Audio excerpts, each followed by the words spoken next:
Maria Chen's fingers moved across the piano keys like they were reading a favorite book. She couldn't see the black and white keys beneath her hands, but she didn't need to. Each key had its own feeling, its own voice, and she knew them all like old friends. She was 17 now, living in a small apartment in Vienna with her grandmother. The apartment wasn't much to look at. The paint was peeling in the corners, and the floorboards creaked when you walked across them. But it had one thing that mattered more than anything else: a piano. It sat against the wall near the window, old and scratched, but it worked perfectly. That piano was Maria's whole world. Maria had never seen a sunrise. She'd never watched leaves change color in autumn or seen snow falling outside her window. She'd been born blind, and this was the only life she'd ever known. But ask her if she felt like she was missing something, and she'd probably surprise you with her answer. Because while Maria couldn't see the world with her eyes, she could hear it in ways most people never would. Every sound told her a story. The rustle of her grandmother's dress told her what mood she was in. The neighbor's footsteps on the stairs told her if they'd had a good day or a bad one. And music, well, music told her everything. Her grandmother, Lynn, had been a piano teacher back in China before they moved to Austria. She wasn't famous or anything like that. Just a regular teacher who loved music with all her heart. When Maria was 4 years old, she'd climbed onto the piano bench while her grandmother was teaching a student. Her tiny fingers had pressed down on the keys and something magical happened. The sound fascinated her so much that she wouldn't stop touching the piano. She pressed one key, then another, listening carefully to each sound. Lynn noticed something special that day. Maria wasn't just banging on the keys like most kids do. She was listening. Really listening. She'd press a key, tilt her head, and press it again. Then she'd find another key that sounded good with the first one. Within a week, she was playing simple melodies by ear. Within a month, she could play back anything her grandmother played for her. By the time Maria was 7, she could hear a piece of music once and play it back perfectly. Not just the notes, but the feeling behind it too. Her grandmother would put on recordings of the great pianists, and Maria would sit there completely still, absorbing every sound. Then she'd go to the piano and recreate what she'd heard, sometimes adding her own little touches that made the music even more beautiful. But being gifted doesn't pay the bills. Lynn's teaching income was small, and they lived carefully, counting every euro. There was never enough money for the kind of training Maria really needed. The famous music schools in Vienna cost more in a year than they made in 5. Private lessons with respected teachers were out of the question, so Lynn taught Maria everything she knew, and they made do with what they had. The local neighborhood became Maria's stage. There was a small cafe 2 blocks from their apartment, owned by an older man named Franz who had a soft spot for music. He let Maria play there on Friday evenings. She'd sit at the old upright piano in the corner and she'd play. People would stop talking when she started. Something about the way she played made everyone go quiet and just listen. The cafe regulars loved her. They'd clap after every piece, and some would leave tips in the small cup Lynn placed on the piano. It wasn't much money, but it helped. More importantly, it gave Maria what every musician needs: an audience. People who listened. People who cared, but Maria wanted more. Not fame or fortune, though those things would have been nice. What she wanted was to be taken seriously. She'd hear recordings of the great pianist performing in Vienna's famous concert halls, and she'd dream about playing there too. She imagined standing on those stages, not because she wanted applause, but because she wanted to prove something. She wanted to show the world that being blind didn't make her less of a musician. It just made her a different kind of musician.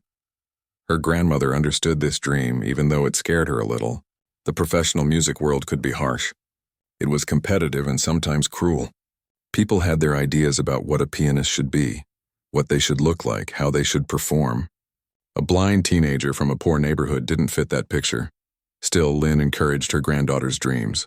Every morning, Maria would wake up and practice for hours. Her grandmother would make breakfast, and the smell of tea and toast would mix with the sound of scales and arpeggios. Then more practice in the afternoon. Then the cafe in the evening.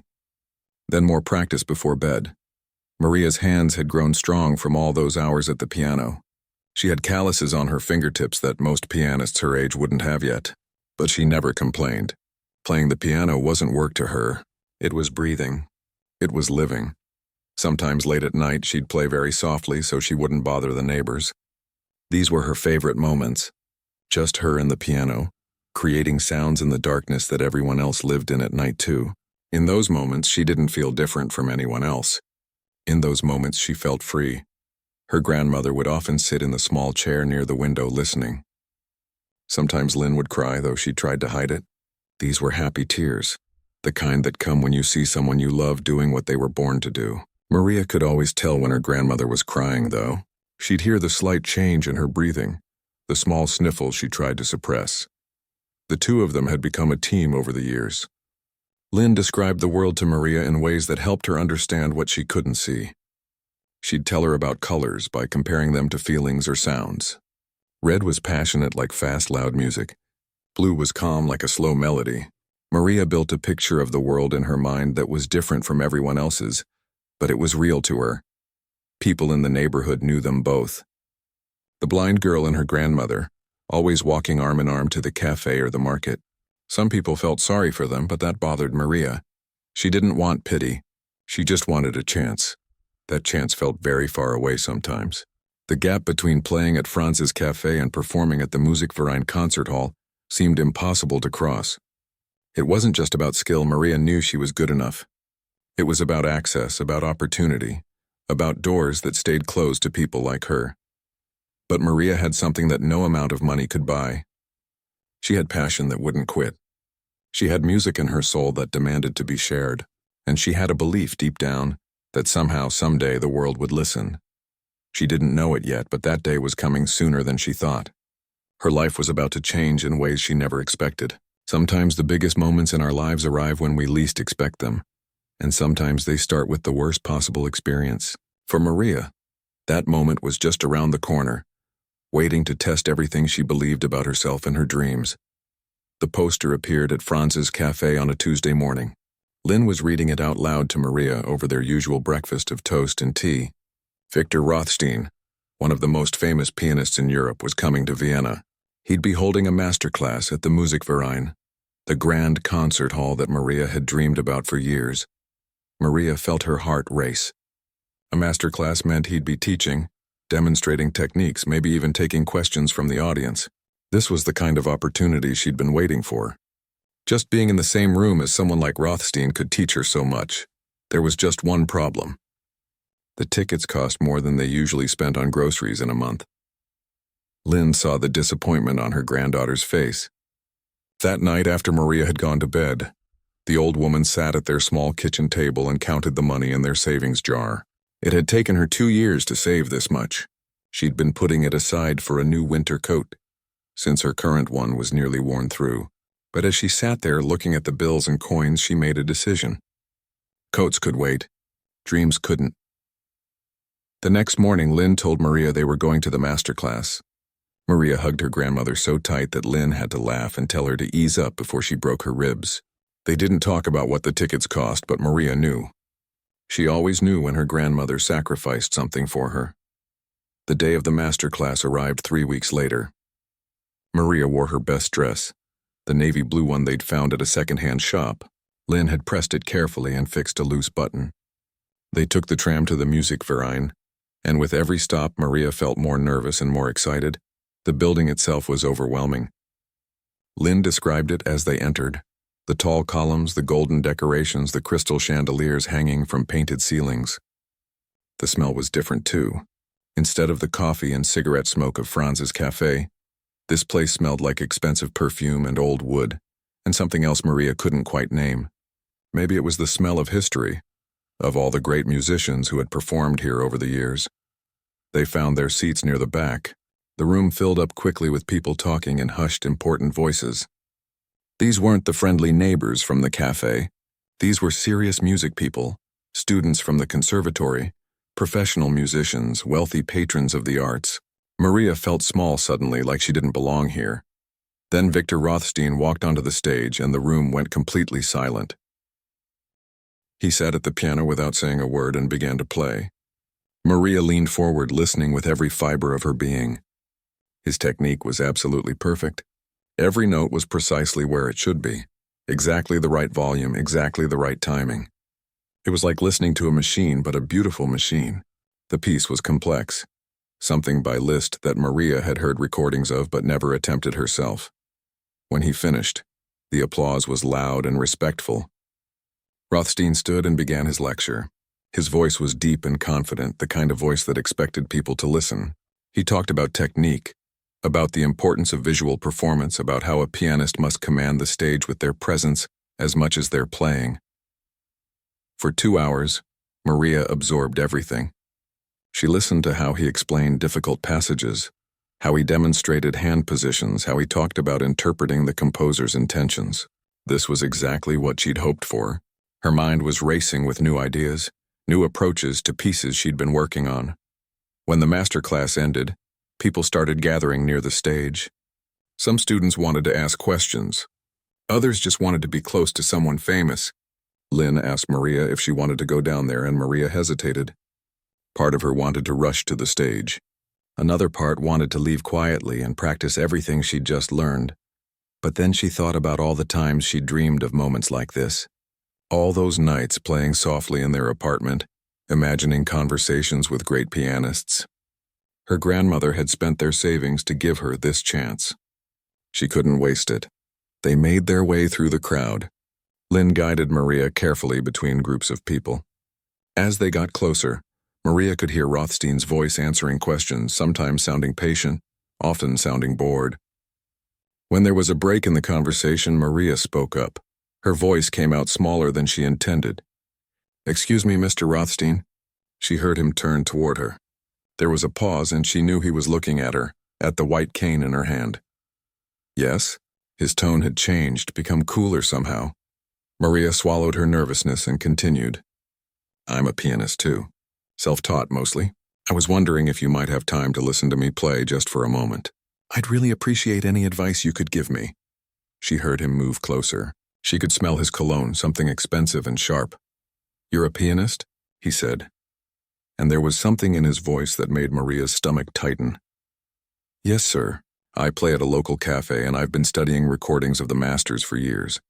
My grandmother taught me everything she knows, but I'm always trying to improve and you're blind," he interrupted. The way he said it made the word sound like an insult. Maria felt her grandmother stiffen beside her. "Yes, sir, but I don't think that affects my ability to—" What happened next would replay in Maria's mind for months afterward. Rothstein laughed. It wasn't a kind laugh or even a pitying one. It was dismissive, cruel, the kind of laugh that says you're not even worth taking seriously. "My dear child," he said, loud enough that conversations around them stopped. People turned to look. The piano is an instrument that requires complete mastery of visual performance. The relationship between the pianist and the instrument is one that must be seen to be truly understood. How can someone who cannot see the keys, who cannot read music with their eyes, who cannot observe the masters at work, possibly grasp the true essence of piano performance?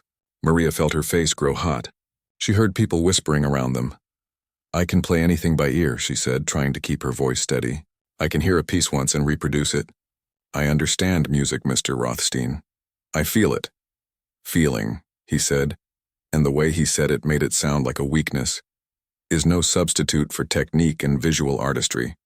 You can play for your own amusement, certainly, perhaps simple melodies for your friends and family, but real piano performance, the kind that matters, requires abilities you simply don't have."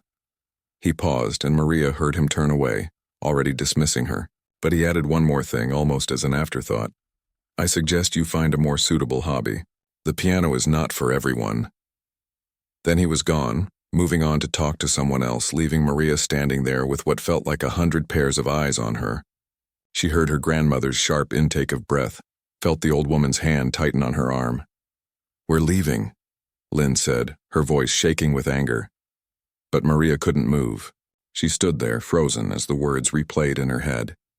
"Not for everyone. Not for you. Find something else. You're not good enough. You'll never be good enough." People were still staring. She could feel it. Some felt sorry for her. She could tell from the sympathetic murmurs. Others probably agreed with Rothstein. The blind girl had gotten ideas above her station, and she'd been put in her place. Lynn gently pulled her granddaughter toward the exit. They walked through the beautiful building that had seemed so magical just hours before. Now it felt cold and hostile. The tram ride home was silent. Maria stared straight ahead, not crying, just thinking. When they got back to their small apartment, Maria went straight to her room and closed the door. She sat on her bed in the darkness that was her constant companion. For the first time in years, she wondered if she'd been fooling herself. Maybe Rothstein was right. Maybe she'd been living in a fantasy, thinking she could be a real pianist. She could hear her grandmother moving around the apartment, probably crying, probably angry. Maria knew Lynn would want to comfort her, but she wasn't ready for that yet. Instead, she got up and walked to the piano. She sat down on the familiar bench and placed her hands on the keys. They felt like they always did, smooth, cool, waiting. She pressed down on one key, letting the sound fill the room. Then another, and as she sat there, something changed inside her. The hurt was still there. The humiliation was still there. But underneath it, something else was growing. Something harder and stronger than hurt. If Victor Rothstein thought she wasn't good enough, she'd prove him wrong. If he thought being blind made her less of a musician, she'd show him what being blind had taught her about music that he'd never understand.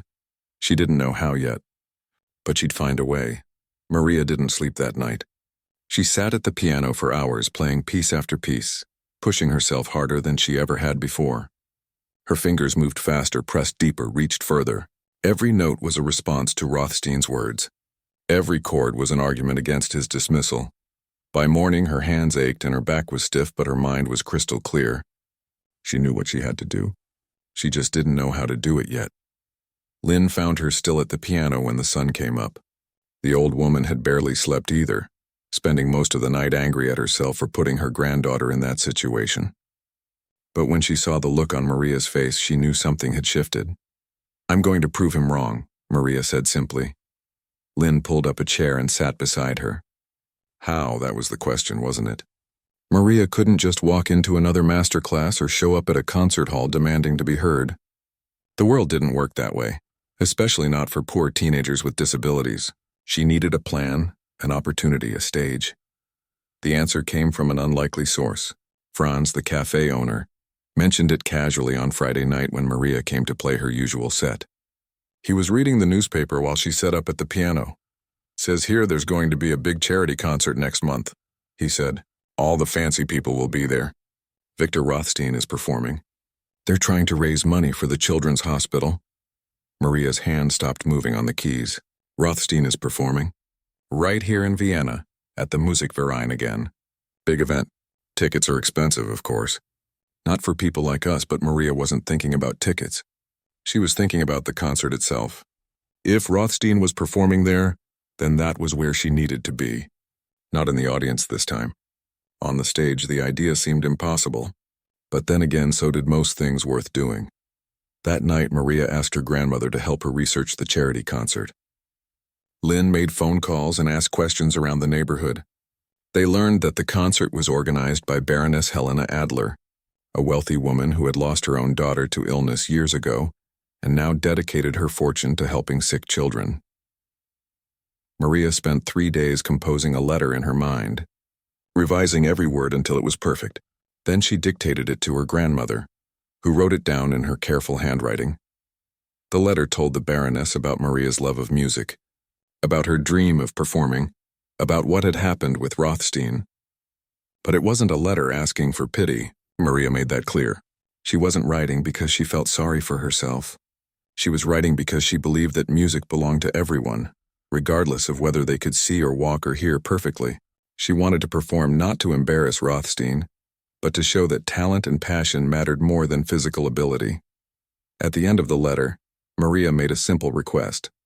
If the Baroness believed in giving chances to people who deserved them, would she consider letting Maria perform at the charity concert? She would play for free, of course. All she wanted was the opportunity. Lynn read the letter back to Maria 3 times. Each time, Maria changed a word or two. Finally, she was satisfied. They put it in an envelope and mailed it to the Baroness's mansion on the other side of Vienna. Then came the waiting. Days passed with no response. Maria tried not to think about it, but of course she thought about it constantly. She practiced even more than usual just in case. She worked on the most challenging pieces she knew, pushing herself to be absolutely perfect. Franz noticed the change in her playing. "You sound angry," he said one night after her set. "I sound determined," Maria corrected him. "Same thing sometimes." 2 weeks went by. Maria started to accept that the Baroness had probably thrown the letter away or never even read it. Rich people got hundreds of letters asking for things. Why would hers be special? Then on a Wednesday afternoon, there was a knock at their apartment door. Lynn answered it and let out a small gasp. Maria heard an unfamiliar voice, elegant and refined, asking if this was the residence of Maria Chen. "I am Baroness Adler's personal secretary," the woman said. "The Baroness received your letter. She would like to meet with Maria tomorrow afternoon if that's convenient." Maria felt her heart jump into her throat. Lynn stammered out a yes, of course they would be there. The secretary gave them the address and a time, then left as quickly as she'd arrived. That night, neither of them could eat dinner. They were too nervous, too excited, too afraid to hope. The Baroness's home was unlike anything Maria had ever experienced. Lynn described it in whispers as they were led through marble hallways lined with paintings and sculptures. Their footsteps echoed on polished floors. Everything smelled clean and expensive. They were shown into a sitting room where the Baroness was waiting. She was older, Lynn whispered, maybe in her 60s, with kind eyes and a sad smile. "Please sit," the Baroness said, her voice warm. "Maria, your letter moved me very much." Maria sat carefully in what felt like the softest chair she'd ever touched. Her hands were shaking slightly, so she folded them in her lap. "Thank you for reading it, Baroness. I wasn't sure you would." "I read every letter that comes to me," the Baroness replied. "Most of them ask for money. Yours asked for a chance. That's different. Tell me about what happened with Victor Rothstein." So Maria told the story again. She tried to keep her voice steady, tried not to sound bitter or angry. She just explained what had happened and how it made her feel. The Baroness listened without interrupting. When Maria finished, there was a long silence. "I've known Victor Rothstein for many years," the Baroness finally said. "He is a brilliant pianist. He is also, I'm sorry to say, a difficult man. Success has made him arrogant. He believes talent is something you can only have if you fit a certain image." She paused, and Maria heard her get up and walk across the room. "My daughter loved music," the Baroness continued, her voice softer now. "She was sick for most of her short life, but music brought her joy. She didn't need to see the piano or have perfect technique. She just needed to feel it. You remind me of her in some ways." Maria didn't know what to say to that. She waited. "I will give you a spot in the charity concert," the Baroness said. "You'll perform after Rothstein. I won't lie to you, Maria, this will be difficult. The audience will be skeptical. Some will be there hoping you fail, especially after word gets out about why you're performing. Can you handle that?" Could she? Maria thought about all the nights practicing in their small apartment, all the hours at Franz's cafe, all the years of being told in subtle and not so subtle ways that she was limited by her blindness. "Yes," she said, "I can handle it." "Good, you'll have 3 months to prepare. I suggest you choose your piece carefully. It should be something technically challenging enough to prove your skill, but also something with heart. Rothstein has perfect technique, but his performances lack soul. That's your advantage." The meeting didn't last much longer. The Baroness gave them details about rehearsal schedules and what to expect. She also mentioned, almost casually, that she'd be announcing Maria as an emerging talent showcase in the program. The news would likely spread quickly through Vienna's music circles. On the tram ride home, Lynn kept squeezing Maria's hand. "You did it," she kept saying. "You actually did it." But Maria knew this was just the beginning. Getting the opportunity was one thing. Being ready for it was something else entirely. That night, she sat at the piano and thought about what piece to perform. It needed to be perfect. Not just technically perfect, but emotionally perfect. It needed to tell a story, her story. It needed to make people feel something that Rothstein's flawless technique never could. She thought about Chopin, who had written some of the most emotionally complex piano music ever created. His Ballade No. 1 in G minor was considered one of the most difficult and beautiful pieces in the classical repertoire. It was dramatic and tender, powerful and delicate all at once.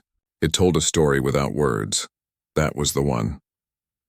Maria placed her hands on the keys and began to learn the piece that would change her life. She had 3 months to make it perfect. 3 months to prepare for the most important performance of her life. 3 months to prove that Victor Rothstein was wrong about everything that mattered. She got started that very night, and she didn't stop. The news spread through Vienna faster than Maria expected. Within a week, people were talking about the blind girl who would perform after Victor Rothstein at the charity concert. Some were curious. Others were skeptical. A few were cruel. Maria heard the whispers when she and her grandmother went to the market. She felt the stares even though she couldn't see them. People who didn't know her assumed she was being foolish, that she was setting herself up for public humiliation. People who did know her were worried for the same reason.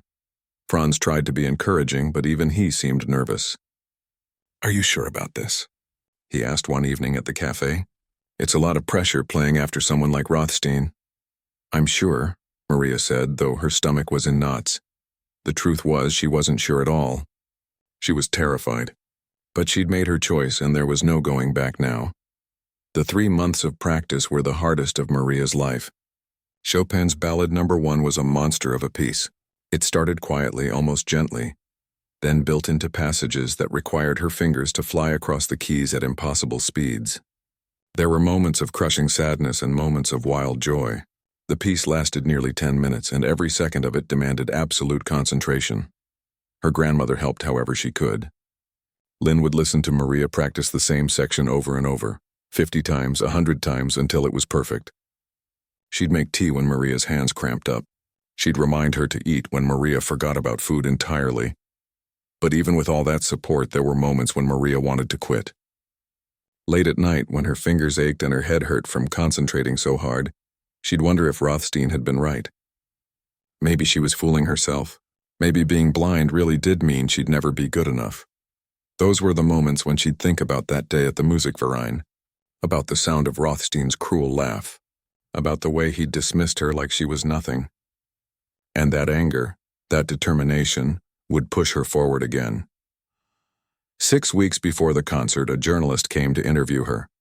The Baroness had arranged it, wanting to generate interest in the charity event. The journalist was kind but clearly doubtful. Her questions all seemed to circle around the same theme. Was Maria really ready for this? "I know people think I'm going to fail," Maria said during the interview. "Maybe they're right, but I'd rather try and fail than never try at all." The article ran in the newspaper 3 days later. Lynn read it aloud over breakfast. It was mostly positive, but there was an undertone of pity that made Maria uncomfortable. The journalist had described her as brave and inspiring, words that felt like consolation prizes for someone who wasn't expected to actually succeed. Still, the article did one thing Maria hadn't expected. It brought people to Franz's cafe. Suddenly, the Friday night crowds were bigger. People wanted to hear the blind girl who was challenging Victor Rothstein. They'd sit quietly while she played, then discuss among themselves whether she was really good enough. Maria tried not to listen to these conversations, but it was impossible not to hear them. Some people believed in her. Others thought she was delusional. A few seemed to be coming just to watch her fail. With 1 month left, Maria started having nightmares. She'd dream that she was on stage playing for a huge audience, and her hands would stop working, or she'd forget the music entirely, or the piano keys would disappear under her fingers. She'd wake up sweating, her heart racing. "Maybe this is a mistake," she told her grandmother one morning after a particularly bad night. "Maybe I should cancel." Lynn was quiet for a long moment. Then she said something Maria would never forget. "When I was young, I wanted to be a concert pianist too. I was good, maybe even very good. But I was scared of failing, scared of being judged. So I became a teacher instead, which was fine.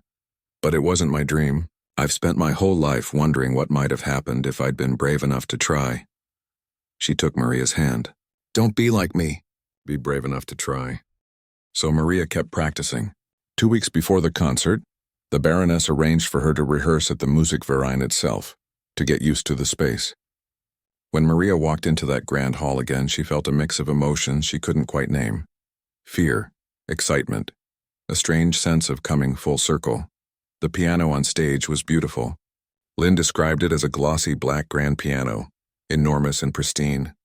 When Maria sat down and played the first notes, the sound filled the entire hall in a way their apartment piano never could. It was overwhelming and thrilling. She played through the ballade once and her hands shook the entire time. The acoustics were different here. She had to adjust her touch, her timing. Everything felt strange and new. Again, she told herself, and she played it again and again. By the end of the rehearsal, she felt a little better. Not confident exactly, but less terrified. The piano was becoming familiar. The space was becoming familiar. She could do this. Maybe. The final week before the concert was a blur. Maria barely left the apartment except to rehearse. She played the ballad so many times that she started hearing it in her sleep. Her fingers moved through the passages automatically now, muscle memory taking over. Franz closed the cafe to regular customers the night before the concert and held a small gathering for Maria. The regulars who had supported her from the beginning all came. They brought food and encouragement. Some gave her small gifts, a good luck charm, a new handkerchief, flowers for her to carry. "You're going to be amazing," Franz said, and he sounded like he actually believed it. Maria wanted to believe it too. But as she lay in bed that night, unable to sleep, all she could think about was everything that could go wrong. What if she froze on stage? What if she made a mistake in front of hundreds of people? What if Rothstein was in the audience watching her fail, feeling vindicated? She got up and went to the piano one last time. She didn't play the ballad. Instead, she played some of the simple melodies her grandmother had taught her when she was little. The songs that had made her fall in love with music in the first place. She reminded herself why she was doing this. Not to prove anything to Rothstein. Not even to prove anything to Vienna's music world. She was doing it because she loved music, and music deserved to be shared. The morning of the concert arrived with cruel sunshine. Maria felt sick to her stomach. She couldn't eat breakfast. She could barely drink water. Her hands felt cold and strange, like they belonged to someone else. Lynn helped her into her concert dress. It was new, paid for by the Baroness, made of deep blue silk that rustled when Maria moved. Her grandmother arranged her hair carefully, describing everything as she went. "You look beautiful," Lynn said, her voice thick with emotion. "Like a real concert pianist." "I don't feel like one," Maria admitted. "You will. When you sit down at that piano, you'll remember who you are." They arrived at the Musikverein 3 hours before the concert.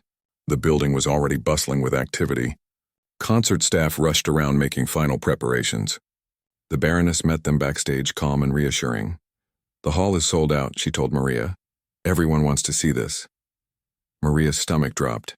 Sold out, hundreds of people, all watching her, all waiting to see if she was as good as she claimed to be.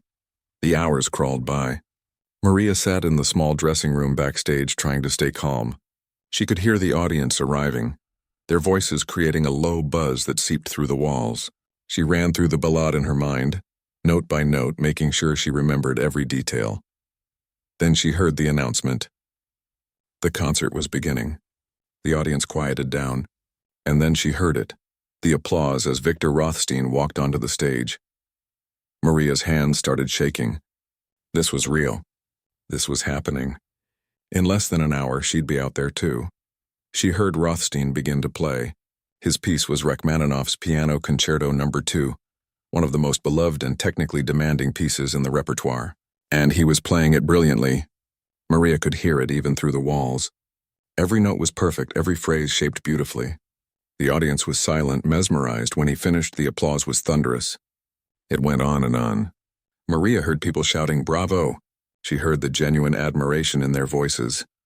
And suddenly she understood what she was up against. She wasn't just following some pianist. She was following Victor Rothstein at his absolute best. She was following a performance that the audience had loved. How could she possibly match that? Her grandmother must have sensed her panic. Lynn took both of Maria's hands in hers. "Listen to me," she said firmly. "He plays with his hands. You play with your soul. Remember that." There was a knock at the door. "Miss Chen?" "You're on in 5 minutes." Maria stood up. Her legs felt weak. Her hands were ice cold. But she let her grandmother guide her toward the stage entrance.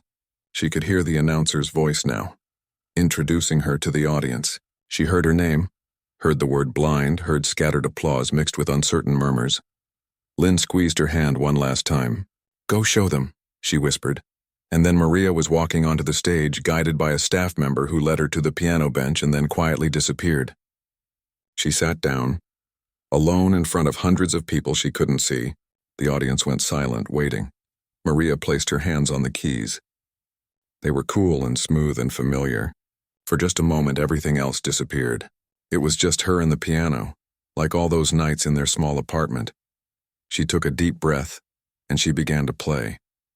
The first notes of Chopin's ballad floated into the silence like a question. Soft, gentle, almost hesitant, Maria's fingers moved across the keys with a tenderness that made the audience lean forward in their seats. She wasn't thinking about the hundreds of people watching her. She wasn't thinking about Rothstein or the critics or anyone who doubted her. In this moment, she was telling a story. The story of a girl who lived in darkness but found light in music. The story of every person who'd ever been told they weren't good enough. The story of dreams that refused to die.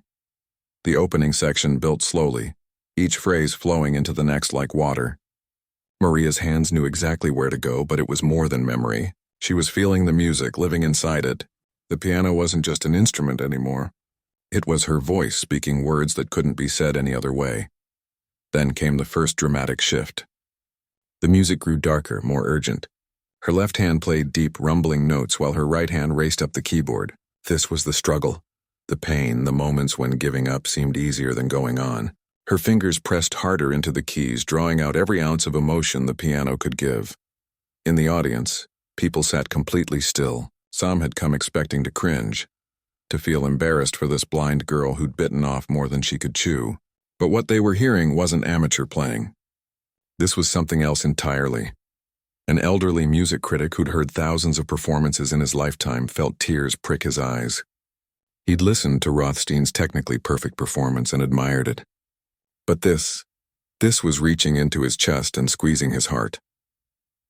Maria moved into the middle section, where the ballade became almost violent.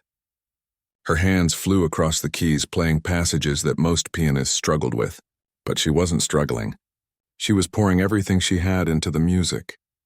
Every hour of practice, every moment of doubt, every time someone had underestimated her. The notes cascaded like a waterfall, powerful and relentless. And then just when it seemed the intensity couldn't build any higher, the music shifted again. It became tender, almost fragile. This was hope peeking through the darkness. This was the moment when you decide to keep going even when everything seems impossible. Maria's touch on the keys became feather-light. She played the delicate phrases with a sensitivity that made them sound like they might break. The audience held their breath, afraid to make any sound that might disturb what they were witnessing. Backstage, Lynn stood with her hand over her mouth, tears streaming down her face. She'd heard Maria practice this piece hundreds of times, but never like this, never with this much heart. The Baroness stood beside her, equally moved. She'd taken a risk giving Maria this opportunity, knowing that if the girl failed, it would reflect badly on the charity concert.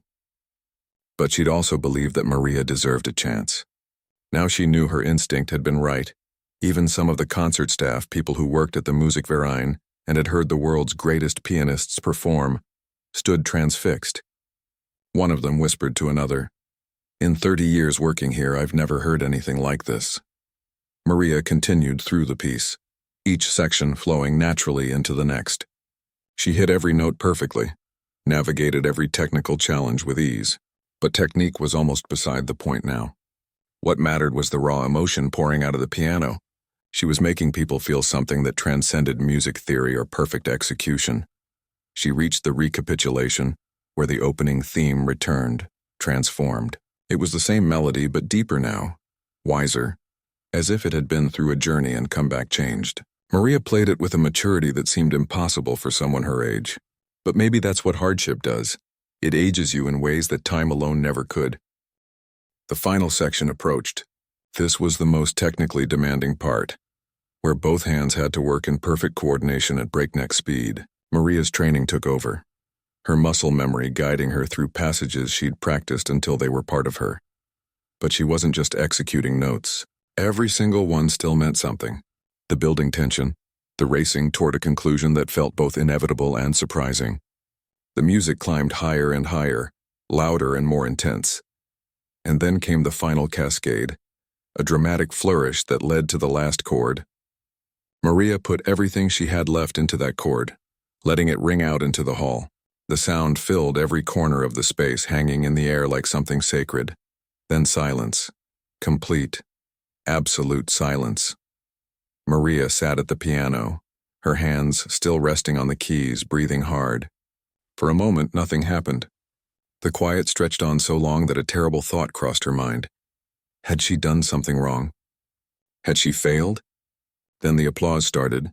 It began with one person, then two, then suddenly the entire hall erupted. But this wasn't polite concert applause. This was something else. People were on their feet, clapping so hard their hands hurt. Some were crying openly. Others were shouting. The sound was overwhelming, a wave of appreciation and emotion that washed over the stage. Maria sat there stunned. She could hear them but couldn't quite believe what she was hearing. The applause went on, not dying down, actually getting louder. People were calling out to her, saying things she couldn't quite make out over the noise. Someone touched her shoulder gently, a staff member, guiding her to stand. Maria stood on shaky legs and tried to bow the way she'd practiced. The applause somehow grew even louder. She heard her grandmother's voice from backstage, crying and laughing at the same time. The Baroness appeared on stage, which wasn't part of the plan. She took Maria's hand and raised it up like a champion. The audience roared their approval. The Baroness leaned close to Maria's ear. "You did it," she said. "You actually did it." But Maria still felt like she was in a dream. This couldn't be real. Things like this didn't happen to girls from small apartments who played at neighborhood cafes. The applause continued for nearly 10 minutes. People didn't want it to end. They didn't want to let go of what they'd just experienced. Critics who'd planned to write measured, professional reviews were scrambling to find words big enough to capture what had happened. This wasn't just a good performance. This was the kind of moment that reminded everyone why music mattered. Finally, Maria was guided off stage. Lynn grabbed her the moment she got backstage, hugging her so tight Maria could barely breathe. "I'm so proud of you," her grandmother kept saying. So proud. Other performers who'd been waiting for their turn came to congratulate her. People she'd never met were shaking her hand, telling her how moved they were. It was overwhelming. Maria felt dizzy with emotion and exhaustion. Then someone else approached. Maria heard footsteps, heard the rustle of expensive clothes, smelled familiar cologne. She knew who it was before he spoke. Victor Rothstein stood there, and for a long moment he said nothing. Maria waited, her heart pounding. Was he going to mock her again? Tell her she'd gotten lucky? He started, then stopped. His voice sounded different than it had at the master class. Smaller somehow. "I was wrong about you." Maria stood very still. She hadn't expected this. "You have something that I—" He paused again, seeming to struggle with the words. "I've spent my whole career perfecting technique, making sure every note is exactly right. But you understand something about music that I've forgotten, or maybe never knew." He was quiet for another moment. "I apologize for what I said to you. It was cruel and it was wrong." Then he walked away, leaving Maria speechless. The rest of the evening passed in a blur. Maria performed an encore because the audience demanded it. She played a simple piece, something her grandmother had taught her as a child, and people loved it just as much. Afterward, critics lined up to interview her. Music professors from the conservatory approached the Baroness about giving Maria a full scholarship. A concert promoter from Germany talked about organizing a tour. Record labels mentioned recording contracts. It was everything Maria had ever dreamed of, happening all at once, too fast to process. But the moment she'd remember most clearly came much later, after they'd finally made it home to their small apartment. Lynn made tea while Maria sat at their old upright piano, the one where this whole journey had started. "Do you know what you did tonight?" her grandmother asked. "I played a concert," Maria said, still feeling dazed. "No," Lynn said softly. "You changed minds. You showed all those people that being different doesn't mean being less.